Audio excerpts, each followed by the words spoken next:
All right, we have a quorum and a full house and a busy day, and everything seems in order except that Steve's on the other side of the table, so I'm a little disoriented. Completely disoriented. Elaine's here, so it's very disorienting. Nope. But we'll struggle through it. So we have a full agenda. Let's get going. I am now going to turn things over to our secretary, who will take the requisite legal steps to formally open all of our meetings. Good morning, Chairman and everyone. I will now ask for motions and seconds to call to order the July 10, 2014 meetings of the New York State Housing Finance Agency and the State of New York Mortgage Agency. Can I have a motion for HFA and a second? Second. A motion for SONYMA and a second? Second. As items are presented to each board throughout today's meetings, these motions and seconds will be used unless specific items call for a different vote or unless any board member or director wishes to record his or her vote differently.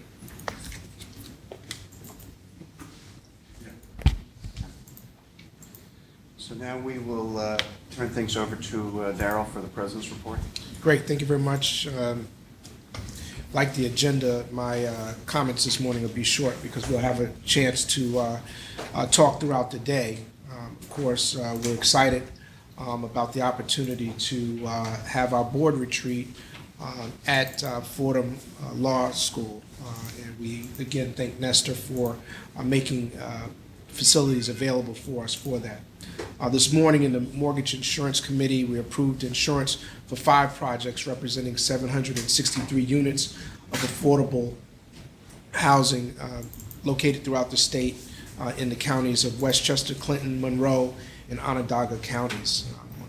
Multifamily side today at HFA, we'll be seeking your approval for 3 projects totaling nearly $50 million in tax-exempt bonds. Our 4 HCR extenders passed both houses of the legislature and are expected to be signed into law by Governor Cuomo over the next couple of weeks. And I'm sure that you heard that our long-serving New Yorker, Brooklynite, HUD Secretary Sean Donovan is moving over to the Office of Management and Budget, and this week was his successor was confirmed by the Senate, so he'll be starting. Former San Antonio Mayor Julian Castro, and we look forward to working with his regime as we continue to work in partnership with the federal government to provide greater affordable housing throughout New York. So just at the halfway turn for this year, I think that we've had an outstanding beginning of the year. We've hit a number of counties that we don't traditionally hit, which shows that we are truly a statewide entity, and also shows that the need for affordable housing goes across the state as well. So staff has done a tremendous job getting us this far. We have a very busy fall and winter scheduled, and look to continue to support the staff so that we can make this another banner year. So again, we look forward to having some great conversations later this afternoon, and turn it back to you, Mr. Chair. Any thoughts or comments for Darrell? Okay, Jason will now report on the committee actions. The Mortgage Insurance Committee took the following actions earlier today. The committee adopted minutes of the June 12, 2004 meeting, recommended for approval 100% mortgage insurance for Brighton Towers, 821 East Brighton Avenue, Syracuse, Onondaga County, approved 100% mortgage insurance for 188 Warburton Avenue, Yonkers, Westchester County, recommended for approval 100% mortgage insurance for 5 Anderson Street, New Rochelle, Westchester County, approved 100% mortgage insurance for homesteads on Ampersand, 295 Ruger Street, Plattsburgh, Clinton County, approved 100% mortgage insurance for the Bevier Building, 42 and 48 South Washington Street, Rochester, Monroe County. We will now present items shared by HFA and SONYMA. Jason will record the approval of the minutes. The minutes of the meetings of HFA and SONYMA held on June 12, 2014 shall be deemed approved absent corrections from members and directors. We will now move to the shared action item. Item number 2 in your material is a resolution approving compensation adjustment for senior officers. Darrell, could you give the board a little more background and color on that? Sure. Actually, I'm going to ask Sharon Devine to come up and assist me here, but as of February 10th, we've been notified by the Division of Budget and authorized opportunity to increase the pay of senior officers here. To go into it more in depth, Sharon Devine, our Deputy Commissioner for Professional Services. Good morning, Chairman and board members. So I'm happy to present today's salary adjustments for our senior officers of the corporation. The proposed adjustments are consistent with adjustments that were approved by the New York State Division of the Budget for statewide management confidential employees. So in order to ensure that MCs and senior managers throughout HCR agencies receive comparable performance advances, staff utilized the state's methodology under the bulletins that were outlined from Division of the Budget to compute salary adjustments for public MC employees as well as our senior officers. These salary increases are also consistent with those of other public benefit corporations. I think the statewide bulletin was applied under most public benefit corporations. So today's resolution actually includes 3 items. It includes a retroactive performance advance to April 1st of 2013. So we're recognizing their performance and their work retroactively, as well as providing a performance advance through up until April 2015. There is also a 2% salary increase, and this is phenomenal because it's been since 2007 since our senior officers have received any kind of salary increase. All employees who are eligible will receive a salary advance. However, in accordance with Section 3 of the Policies and Procedures and Bylaws of the corporation, adjustments for senior officers must be approved by the members. The compensation adjustment for senior officers, recommended today do provide parity. And since HTFC and DHCR, as well as other public benefit corporations, have already moved to do this, we are asking the board to do this today. As the boards are aware, HCR's agencies have continued to perform admirably under the senior management and the leadership. And so, the production of affordable housing has been excellent, and these recommended increases will really, help recognize their exemplary efforts. So. Are these salary increases that are being approved now separate from what the governance committee has to make a recommendation on? I think the governance committee approved a salary compensation scale and schedule, and these increases are permissible within what the governance committee provided. Attachment A, those are annual amounts? Yes, they are. I was hoping for staffs that they were monthly. Me too. Didn't lie. So just so I understood, you said there hasn't been an increase in senior staff salary since December of 2007? Well, the MCs. The MCs, absolutely, that's a good distinction. I'm not sure that's the right incentive structure. I hadn't even realized it was optional. But it's happened. But that's just right? that's It has for to the go through the MCs. board also. Yeah. We've got to do the double thing. 'Cause But we then have again, to- stuff that comes out of DOB, I tend to view as sort of mandatory.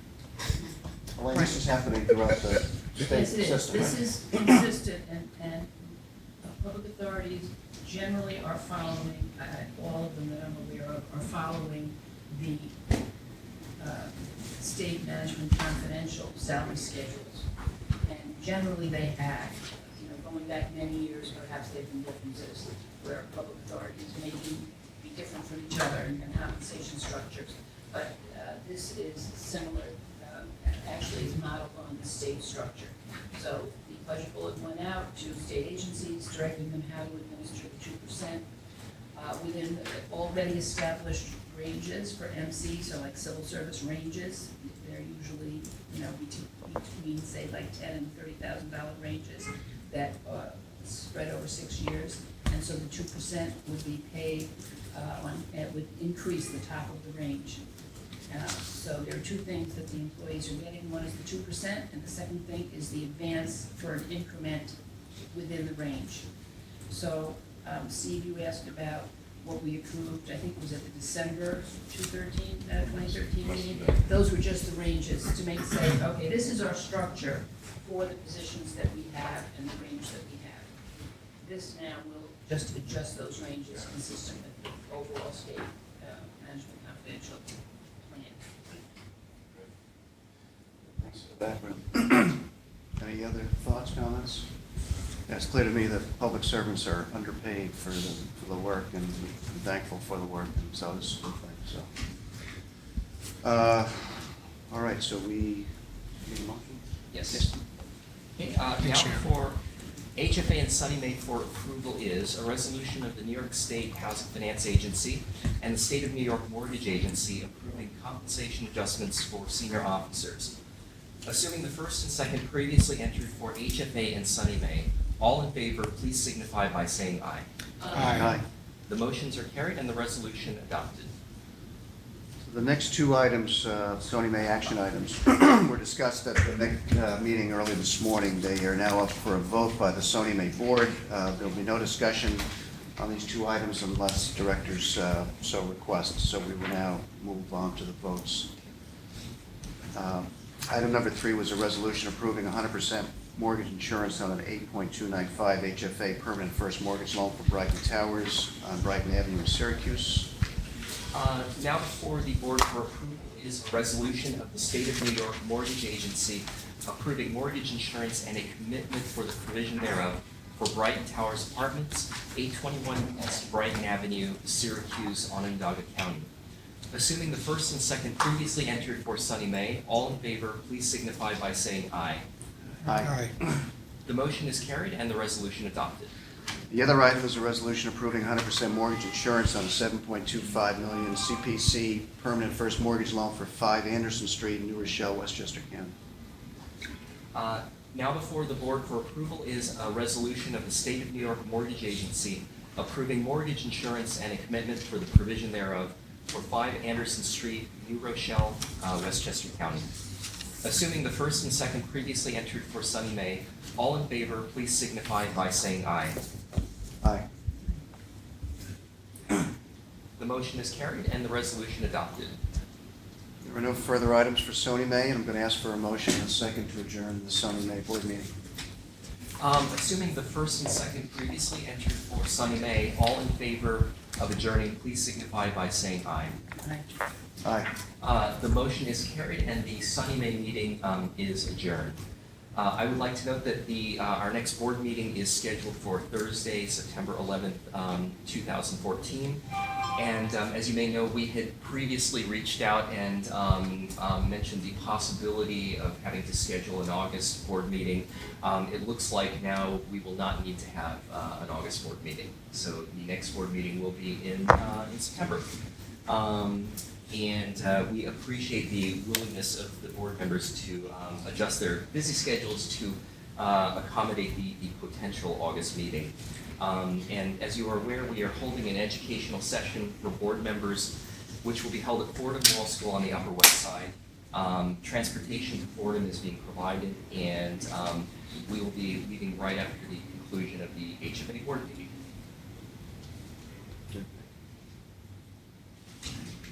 Moses. We now move to the HFA action items. At this point, I will call to order the 36th Finance and Program Committee meeting of HFA, which will be held jointly with the board meeting. Can I have a motion to open the committee meeting in a second? So moved. Second. We will use these recorded votes as we move forward. Jason. The minutes of the 35th meeting of the HFA Finance and Program Committee held on June 12, 2014, shall be deemed approved absent corrections from the members. First item, number 5, is a resolution authorizing financing approval on amount not to exceed $19.795 million for Brighton Towers on Brighton Avenue in the city of Syracuse and Onondaga County. Marion, and your I think the one thing I want to say about this project and the others, what we're showing to the board today is our 2 new construction projects and one preservation project of an upstate HFA Mitchell-Lama deal. As everybody knows, there were several Mitchell-Lama portfolios that were financed in the 60s and 70s. This is one that was financed originally by HFA, not by UDC. It seems to be in a little bit better condition, but that's I think what I want to say about that. Yes. And I'll hand it over to Brett for the details. Thanks. So the first item here, and I'm going to try to get them in order this time, is Brighton Towers in the city of Syracuse and Onondaga County. This is a project that's being undertaken by Rochester Management, and it's a $37 million total development cost. It's a very substantial project for a city like Syracuse, 596 total units, as Mary said. It's an HFA Mitchell-Lama. 506 of those units are set aside for people with incomes below 60% of the area median income. We're asking for $19.8 million fixed rate tax exempt bonds and an allocation of approximately $1.2 million of low income housing tax credits and up to $5.2 million of HFA subsidy. And I'm going to stress the up to amount. We'll get to that a little bit later in the presentation. During construction, JP Morgan Chase will be providing a letter of credit, and as you know, SONYMA is providing insurance during the loan permanent period. So these are 2 18-story buildings located in the city of Syracuse. They were built in the early 70s and are a combination of 1-bedroom and 2-bedroom units. They're currently 95% occupied. The acquisition is a related party. It's a total of $10.2 million purchase price, and that's consistent of the payoff of $2.3 million of a previous first mortgage debt of HFA and a second loan from HFA, assuming it of $1.2 million. There's also a seller's note of $6.6 million. And when I describe the $5.2 million up to amount, that's really something that we're thinking about, essentially because we're paying off the first mortgage debt from HFA years ago of $2.3 million. We're using subsidy to pay off ourselves. So this is a 5.2. We're looking at alternatives. Exactly. Of ways to deal with that would limit the cash out of the agency to handle that existing mortgage loan. Exactly. So there could be an assumption option or something like that. So the total rehabilitation cost is $17.8 million. It's approximately $30,000 per unit, and the scope of work includes windows, kitchen cabinets, countertops, sinks and faucets, appliances, painting, as well as the upgrade of the fire alarm system, carpet in the common areas and community room, and replacement of the vinyl tile in the lobby areas. All the work is going to be completed with tenants in place, which is quite common in a project like this. Do you have any questions? I have one other thing I want to say about this project, and I want to thank Steve Weitz for bringing to the agency's attention the fact that there were recent regulations issued by HUD that potentially changes the definition of which projects are subject to Davis-Bacon. And it had been presumed in this project and all the other RAD projects that we're looking at, which means all of the other Mitchell-Lama projects we're working to finance, we had presumed that they were not going to be subject to Davis-Bacon because they're existing housing. And these new regulations seem to expand the definition of what may or may not be subject to Davis-Bacon. We've reached out to HUD to have a longer conversation with them about this and to see whether there's any potential flexibility in how that regulation is going to be interpreted. So thanks for bringing it to our attention. On this particular project, it would raise the hard cost by about 10%, which actually for Davis-Bacon hit is not that much. And given the up to amount and the flexibility we're looking for there, where we might handle the repayment of the mortgage loan different than subsidy, I think we have the room to maneuver should Davis-Bacon ultimately need to be addressed at this project. Davis Bacon, refresh me, is that mostly a prevailing wage issue? Yes, Just It's also work rules, but primarily it's Wage. it's so in different parts of the state, the financial impact varies. So downstate, I know everybody assumes it's, 20 to 30% of hard costs, which will be a big hit to the projects we're looking to finance. So stay tuned. Any other questions? Great. Great job. hear nothing. Yes, now before the committee and board are resolutions to be adopted that were transmitted in connection with this item. Assuming the first and second previously entered for the Finance and Program Committee, all in favor, please signify by saying aye. Aye. Aye. The motion is carried and the resolution adopted. Assuming the first and second previously entered for HFA, all in favor, please signify by saying aye. Aye. The motion is carried and the resolutions are adopted. I note that Mr. Weiss is recusing himself from this item.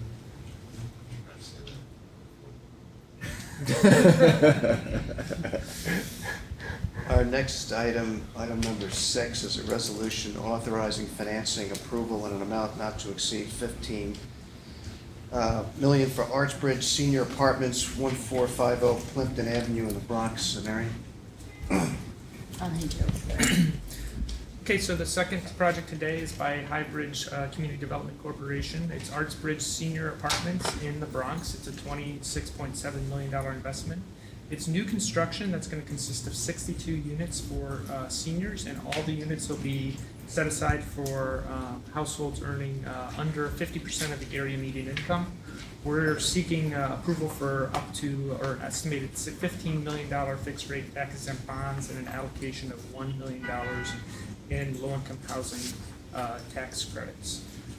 This is a HUD Section 202 Capital Advance Fund mortgage in the amount of $10 million will be part of the takeout of our HFA bonds at conversion of permanent financing.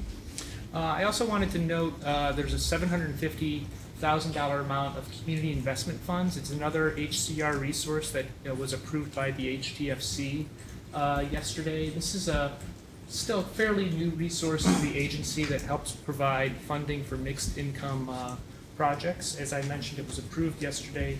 In this case, it's going to help create a community service space where the Highbridge Community Singers will be providing music education at the location. So we're kind of particularly interested and excited about the mix of uses that's going to be occurring at this location as a result of funding coming from different parts of HCR. So they're just a community singing group that will come in?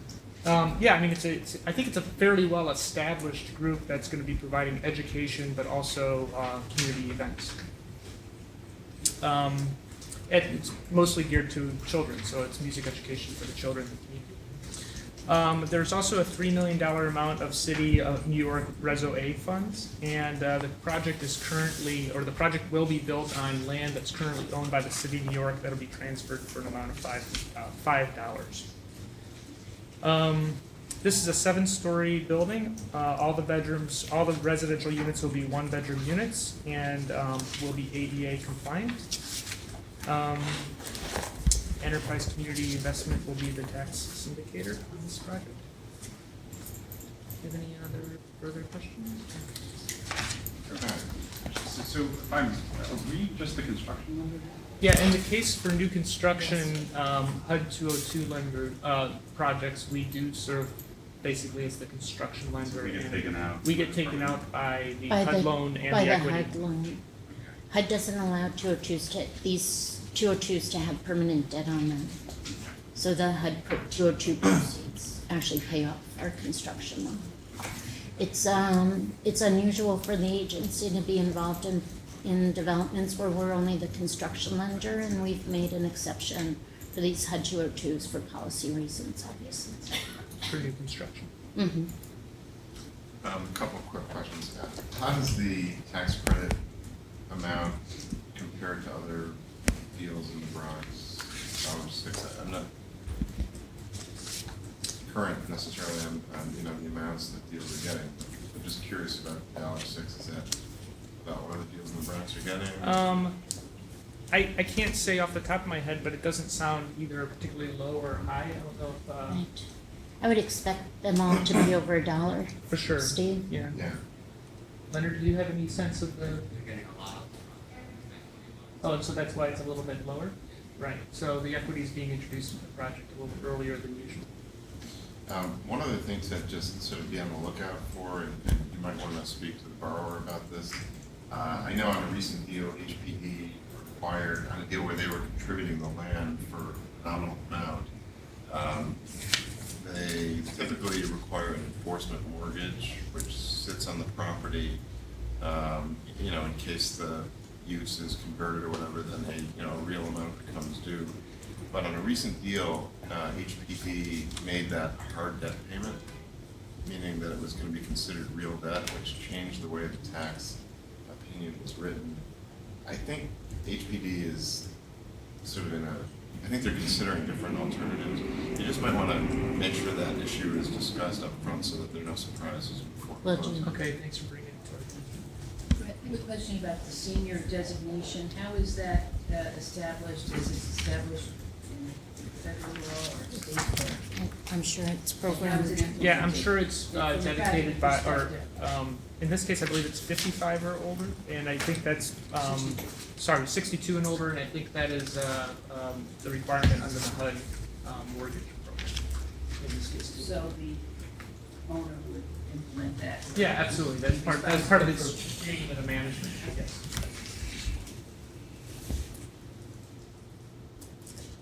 I got a small nit. It looks like in our material, there was talk about a LexisNexis search being done and it will be provided to us before the meeting. I assume that's a non-issue. It's in the material. The LexisNexis was complete before? Yes, it was, and there was no issues. Okay. Any other comments? Thoughts? We drove by this site, right, when we were on Plimpton? Hmm. I don't recall I don't think so. What was that question? whether when we went up from the state. I don't think so. No, No. Okay, there was another site that you pointed out that said. yeah, we were in the area. Anyway, it's great. Good. Now before the committee and board are resolutions to be adopted that were transmitted in connection with this item. Assuming the first and second previously entered for the Finance and Program Committee, all in favor, please signify by saying aye. Aye. Aye. The motion is carried and the resolution adopted. Assuming the first and second previously entered for HFA, all in favor, please signify by saying aye. Aye.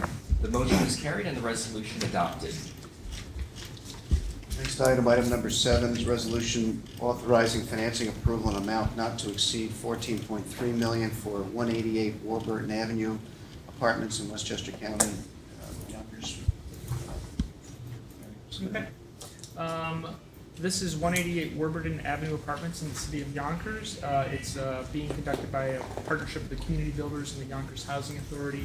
It will be a $17.7 million total investment to create 51 units of housing.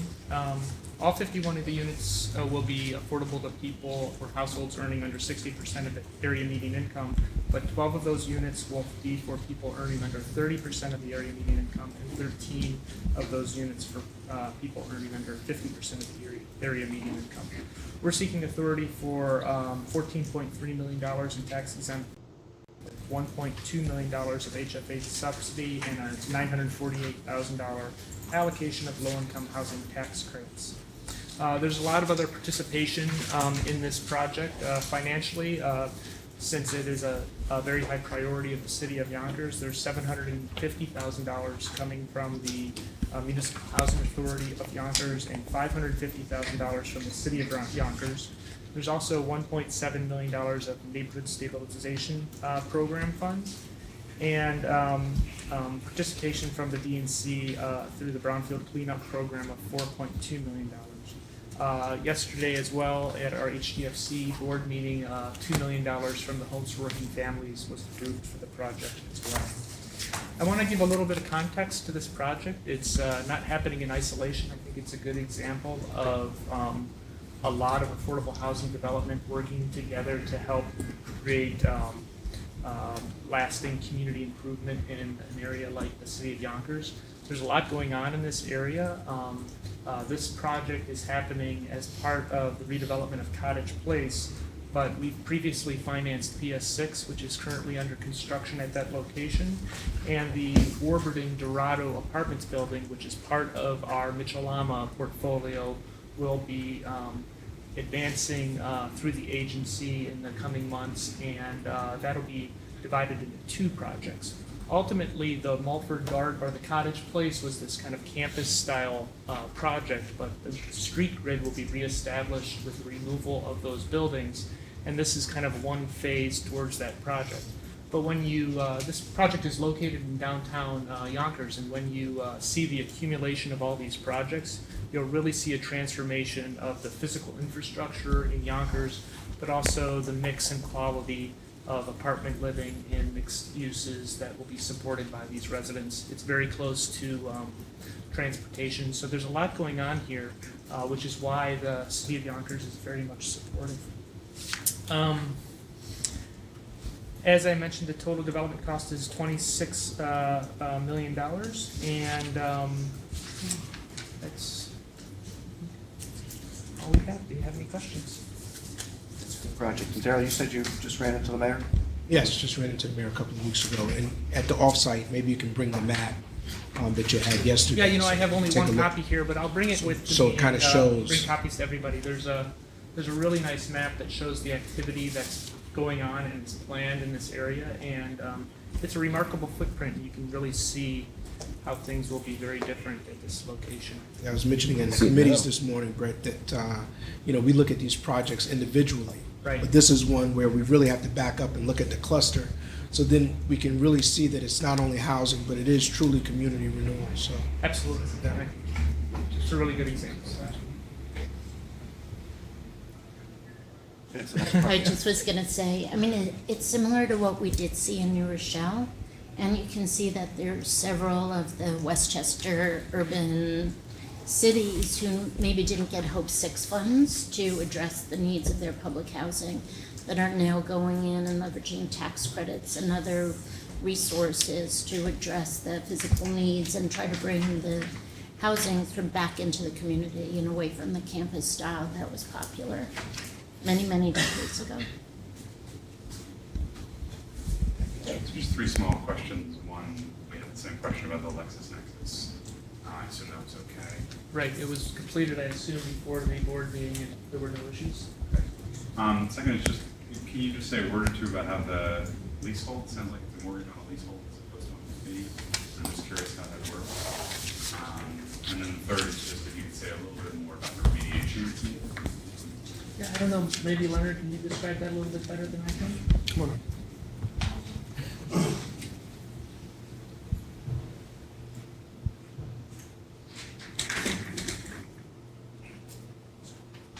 The leasehold or remediation? Both. Two questions. Just curious. Leasehold is basically triggered by the IDA involvement. So the City of Yonkers Industrial Development Agency basically issuing property tax benefits, other tax benefits to the project. And in effect, they have to take title of the property and then lease it back to the project, which has been basically most of, or basically all the Yonkers projects I've seen, and all the housing authority projects have all worked in that format, so it's a pretty standard City of Yonkers To way of get the operation. benefits of what an IDA offers, they have to be in the chain titles. Right. Okay. That's right. Remediation, it's the site basically adjacent or next to the site was an old former gas station, which was in operation probably from 40s into somewhere around the 70s. Back in those times, they didn't do a they do today in terms of operation of gas stations and tanks and preventing leaks and things like that. So if you know the topography in Yonkers, it's sort of very sloped, so underground, everything just travels. So basically the site, underneath the site is more or less contaminated with gas from the operation of that gas station. Years ago, similar to what you saw, this was June, well, about a year ago or so, or 2 years ago, about a year ago for PS6, similar site contamination at that time, or at that site as well, similar use of funding in terms of ground. Thank you. Summer haircut? Looking trim. He's breaking out the seersucker next month. Yeah. All right. Thank you. Good. We have, any other questions? Now before the committee and board are resolutions to be adopted that were transmitted in connection with this item. And I know that Mr. Weiss is recusing himself from this item. Assuming the first and second previously entered for the Finance and Program Committee, all in favor, please signify by saying aye. Aye. The motion is carried and the resolution adopted. Assuming the first and second previously entered for HFA, all in favor, please signify by saying aye. Aye. The motion is carried and the resolution's adopted. All right, Jared.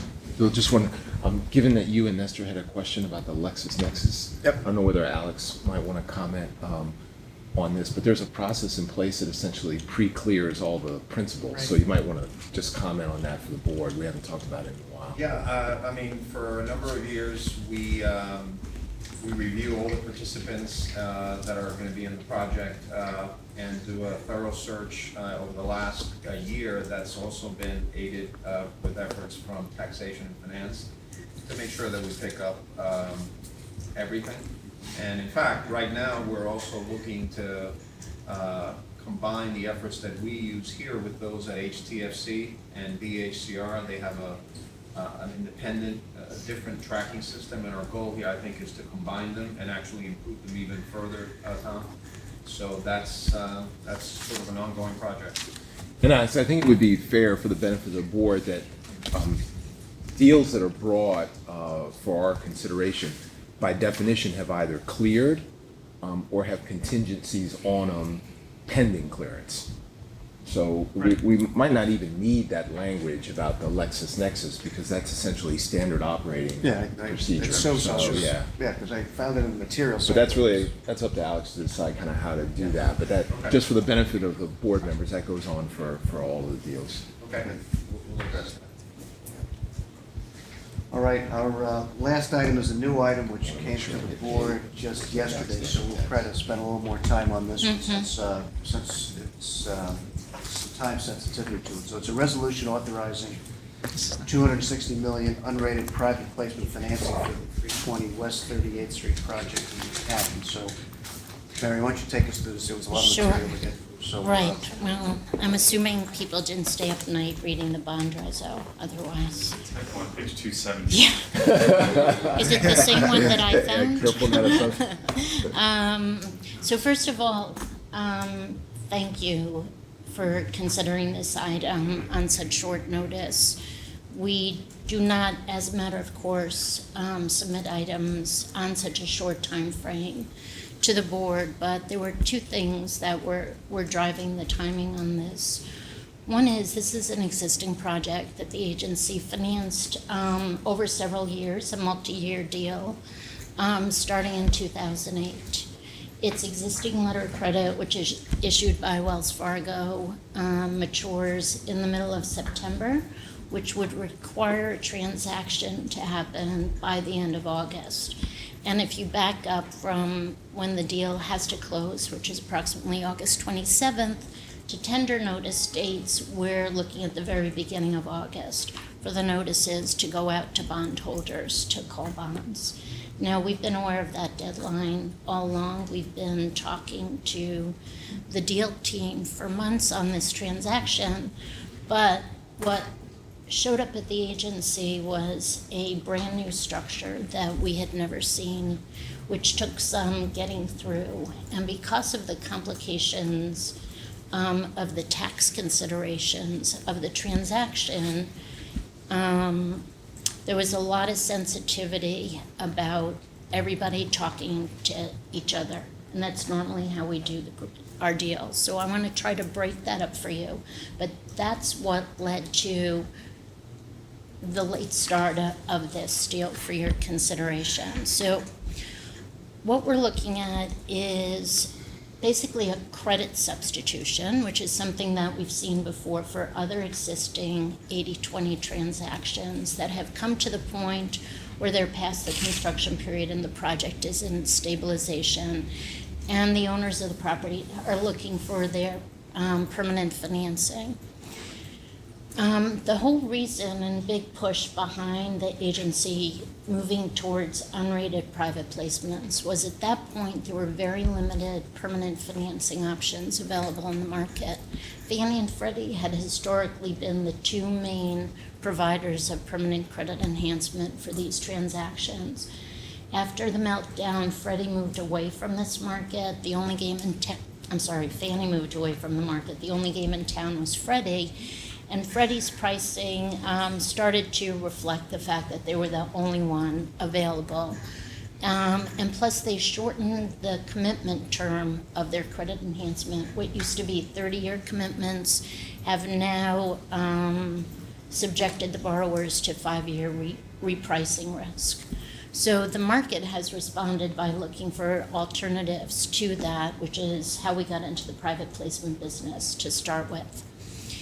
In the range of credit substitutions, we've seen things that I refer to as sort of tinkering with plumbing, going in and putting on new faucets, which might be a transaction that's currently outstanding in a floating rate mode, staying outstanding in a floating rate mode, but also having the advantages of some of the new mechanics we've put in a transaction, like the ability to sell bonds instead of on a weekly rate basis, to sell them on a daily basis, or to also include the private placement mode if the borrower wants to include it in the future.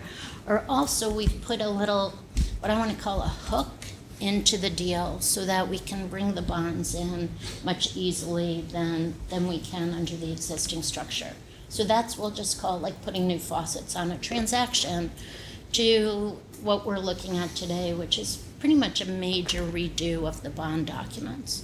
Because what's happening here is the bonds will be going into private placement mode, but what's also happening is that over the course of the first 7 years of this transaction, the bonds will be, I'm going to call it sort of put into two different pots. And this is all being driven by the underwriting and debt service coverage ratios that the project is meeting now. So there's one pot, the Series A bonds, which are 225. And there's the other pot, which is the Series B bonds, which is 35. I hope my math is right. Yes. And just to back you up a sec, there's currently outstanding $300 million of bonds. This is going to be reduced when the bonds come into 260. So what's happening is the project can't support the full amount of debt we financed in 2008. Remember, 2008 was a very different time. We've taken steps since then to limit the amount of bonds we give to projects, so we're not in the habit of redeeming bonds on an ongoing basis anymore. It started 2 years ago where we've limited the amount based on just the equity requirement of deals, and we took the further step this year only to finance the 20%, all of which should protect the state's tax-exempt cap. But getting back to 38th Street, so we have two separate pots of bonds. Every year, there will be a test of the project to see whether it can meet the debt service coverage ratios required to move a bond from the B pot to the A pot.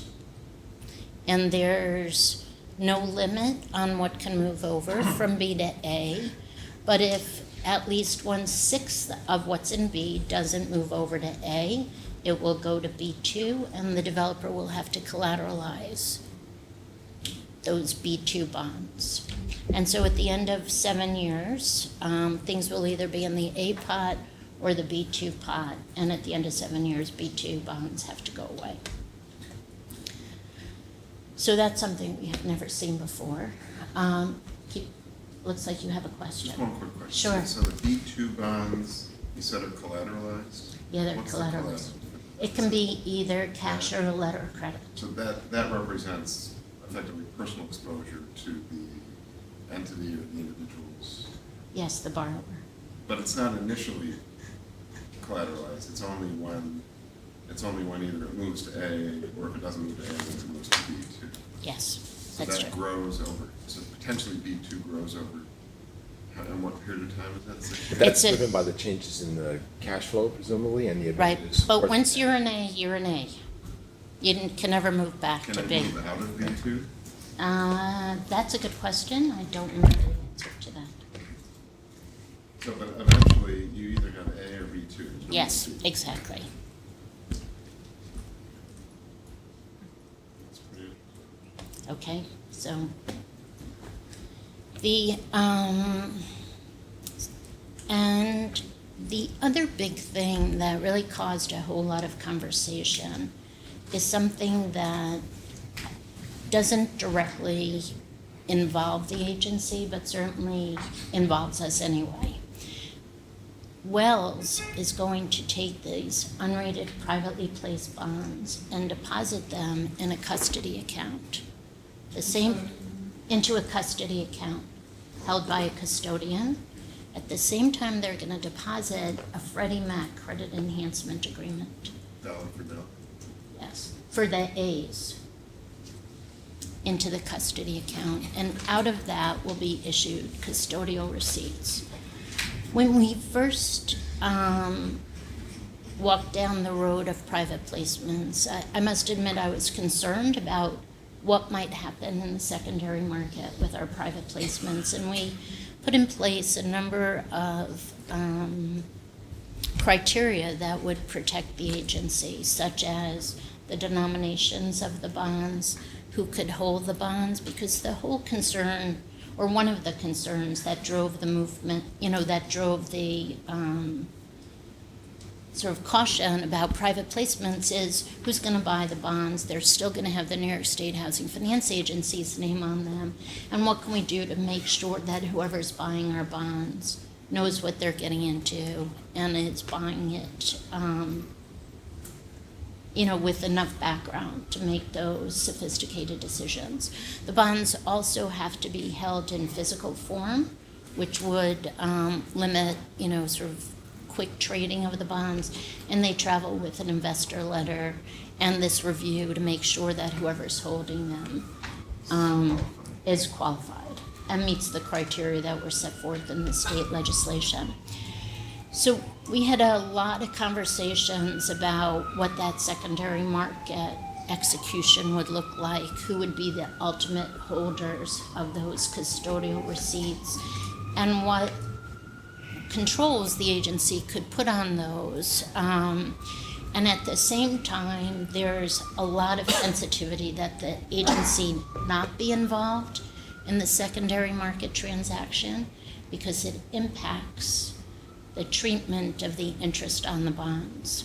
So if there was a very big decision that and you stop me if I'm getting into too much detail, but there was a very big decision that our bond counsel had to reach, that the Freddie Mac credit enhancement didn't touch our bonds, because if it touched the bonds, the amount that was going to Freddie Mac for that credit enhancement agreement fee would be deducted from the amount of interest that the bonds were earning. And it would impact, of course, the return to the holder of the custodial receipts. So it was quite a complicated series of conversations. I think we've gotten to the point where bond counsel is comfortable with the structure. We've gotten to the point where the agency is comfortable with the structure. What we're looking at, again, is primarily a private placement deal, but with the understanding that there will be this secondary market execution. I want to say a couple of things about it. Through this, and I doubt there's anyone in the room from Nixon. Nixon has been extraordinary in working with us on this. Their bond It also- counsel here? Their bond counsel on this transaction. We also brought in Hawkins because this is something that's been presented to us as a program that both Freddie and Wells wants to pursue for other transactions. So we want to make sure that it will work for a range of our bond counsel. Joan Bassina has worked with me on this. She has done a great job too. This is pretty complicated sort of bond plumbing stuff to get through. But the benefits to the project is it provides a longer-term it's not quite credit enhancement, a longer-term execution to the borrower than they would be able to achieve otherwise in the marketplace. It's a 15-year commitment, although it does have 2 tenders during that 15-year period. It provides them the ability to borrow at a floating rate basis without the risks of there being a market aberration, because the bonds are held privately at SIFMA plus a spread by the purchaser of the bonds. It takes out certain remarketing agent fees and other fees that you would normally see in a public offering. And it also gives us comfort that the that the holder of the bonds is qualified. Yes, I mean, that was one of the primary concerns initially of private placements. Right, and the one conversation which I've had, but I don't think we've tied up in knots, is with Wells in terms of whether there can be any holder of the custodial receipts in addition to Wells. We've talked about whether they would agree to be the sole holder of that, as opposed to having the custodial receipts sort of out trading in the market. And I would tell you my concern about seeing our bonds, especially in the secondary market, sort of sliced and diced up. I think about what happened in the mortgage meltdown and the fact that somebody wanted to put their hand on a particular mortgage. It was very difficult to do because there were so many different people that had to come to the table.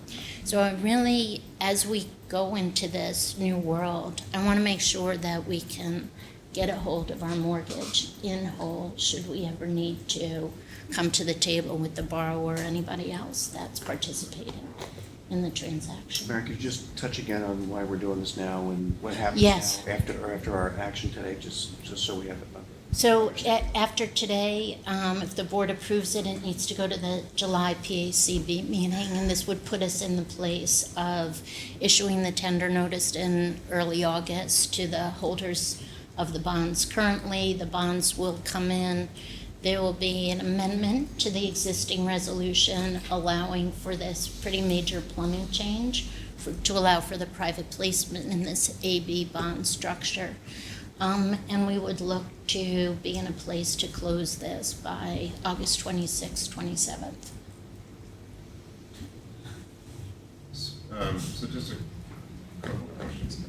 When the bonds get, the $40 million worth of bonds get redeemed, you go to 300 million, 260 million. Is that, those bonds become recycled? Do we have access to those? It's too late. Recycling can only happen in the first 4 years of a project, and these were issued in 2008. It's the same thing when we go from 225 Right. to. It's so we too late to lose- capture. Is there something that we could have done to capture that? On this earlier? I don't think so. I mean, I'd say that the big,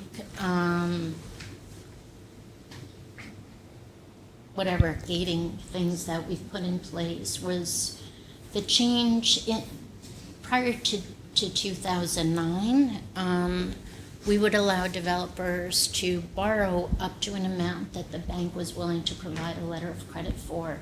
Even if the bank said, okay, I'll give you, I'm going to say 300, let's call it 300 million. Even if of that 300 million, I think you can only underwrite to 260. If you give me a letter of credit for that difference, I'll give you, or some other collateral for that difference, I'll give you that full 300. And that was sort of the norm at HFA for many years.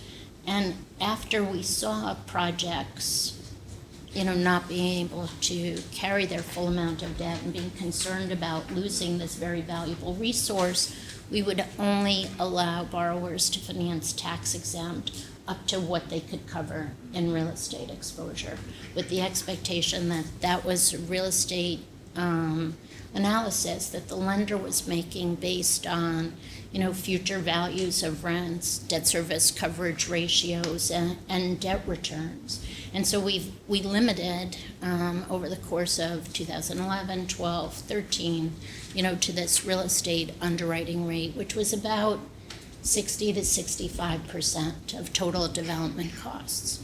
Now, those projects haven't matured the way that 2008, 2009, so we don't know yet what that will look like on a going forward basis. And then this year we made that major change where it's only 20%, which presumably, to the extent that a project couldn't support its full debt load, people are going to call out the taxable bonds or their conventional bonds before they're going to, before they call out. I'm saying because we're doing the all affordable piece. Right. It's not Right, and plus we've built in some prepayment penalties on the tax exempt bonds to try to lead to people taking that into consideration when they're using the resources. I have some other questions, maybe not for now, because I think we need to move this matter along, but maybe we can talk separately. Sure. I want to understand a little more conceptually the longer term use of this. I think if we can get this one done, which I feel, it still will take a lot of work to, get the documents in good shape and get everybody around the table. Some of the questions are going to be, well, what's unique about this deal that wouldn't be able to be replicated in future deals? If we're going to make this into a program, is there unique aspects to this transaction that would have to be considered differently? Using this as a tool for others. There's one size fitting all. Right. So not for this, not for. Okay. And just, to follow up on that as we go forward, this is sort of beyond my level of understanding the plumbing. So just, if the alternative was extending the letter of credit, or there were other structures we would have used in the past, if you could just help us understand as board members, from your perspective, what the risk to the agency is in, compared to what we would previously have done before the structure came in the door. It sounds like a great, interesting, creative structure. But it's obviously something new, and so just in terms of our evaluation, it'd be helpful to understand what this would have meant under the old structure versus what this means under the new structure. And it may just be a wash, it may not, that may be the wrong way to think about it, but that's certainly the question that occurs to me. Do you want me to address it? If there's a simple answer, Vanilla is always easier. Right. In some ways, those were publicly offered rated bonds. I think the oversight, the involvement of the rating agency and the structure of the transaction, knowing that there was this sort of very well oiled machine to sell bonds, these variable rate bonds to money market funds who are always looking for product. And that was a very well oiled machine. And in some ways, that just from a managing the business point of view, makes things a whole lot easier. These custom structures are difficult. They take a lot of time that doesn't quite address your issue. I think here, and in the ones we've seen, I think the places to make sure we're protecting the agencies are around the issues of denominations and who's going to buy those bonds. Right now we're seeing Wells at the table. Do we think that Wells is sophisticated enough to, and knowledgeable enough to make the decision to hold our bonds? I think so. They're in the habit, they're one of the largest real estate lenders, in the country. Ultimately, even though it's a bond deal, it's largely real estate transaction underneath it. So I think it will come to conversations about denominations, whether we want to do anything about that, whether we think our transfer provisions are tight enough to make sure that the bonds are held by people that we are comfortable with, can make the decision to hold those bonds. Mr. Wells issued the letter of credit or credit right? So, I mean, they're just taking on a different role in the deal, say, they're fairly familiar. Right, with different economics to them. And I'd say one of the things that might drive this is the different treatment of letter of credit fee versus bond investment fee. And I think that is something that we're seeing a lot more of as the OCC takes a look at, CRA investments and what counts and what's the capital charge for a letter of credit versus the capital charge for a loan. And we're going to see a lot of things that will drive banks to want to hold a loan on their books, even if it's something that we're financing.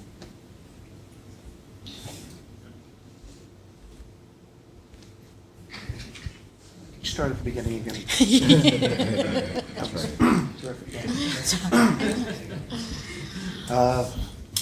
No other comments, questions? Let's go to a vote. All right. Now before the committee and board are resolutions to be adopted that were transmitted in connection with this item. Assuming the first and second previously entered for the Finance and Program Committee, all in favor, please signify by saying aye. Aye. Aye. The motion is carried and the resolution adopted. Assuming the first and second previously entered for HFA, all in favor, please signify by saying aye. Aye. Aye. The motion is carried and the resolution's adopted. And that's the last of our agenda items. Let me just provide a very quick informational update, because I know at the last meeting there was a request for an update on the status of the 626 Flatbush Article 78 litigation. As I believe we notified you by email back in the middle of June, the trial court issued a favorable decision for us. They denied the petitioner's motion for a preliminary injunction against construction and funding of the project, which allowed construction activity to resume. You may recall at the end of May, the judge had issued a temporary restraining order against concrete pouring of the foundation, and so that has been lifted. We were informed shortly after the judge's ruling came out that the petitioners intended to appeal the judge's decision, and early this week, I believe they did file their appeal papers. So we will have to respond. And the trial judge did indicate that he upheld the adequacy of the environmental review that the agency had performed, and it was a well-reasoned. So as I mentioned, the next step is we will have to deal with the appeal, and that will be done in the coming weeks and months, I presume. So is the appeal mostly procedural? No, it's substantive. I mean, the petitioners are essentially they're essentially making the same arguments that they made at the trial level, that the agency's environmental review was inadequate, and that the trial court made the wrong decision in denying their preliminary injunction motion. But the construction is proceeding now. Yes. It is proceeding. That is correct.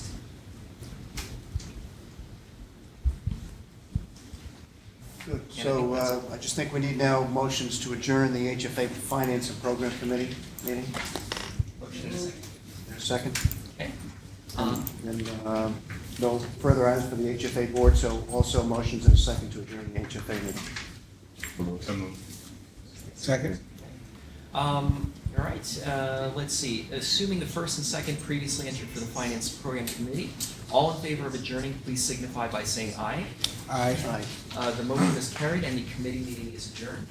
Assuming the first and second previously entered for the HFA board, all in favor of adjourning, please signify by saying aye.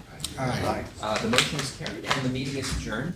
And the next board meeting is scheduled for Thursday, September 11, 2014 at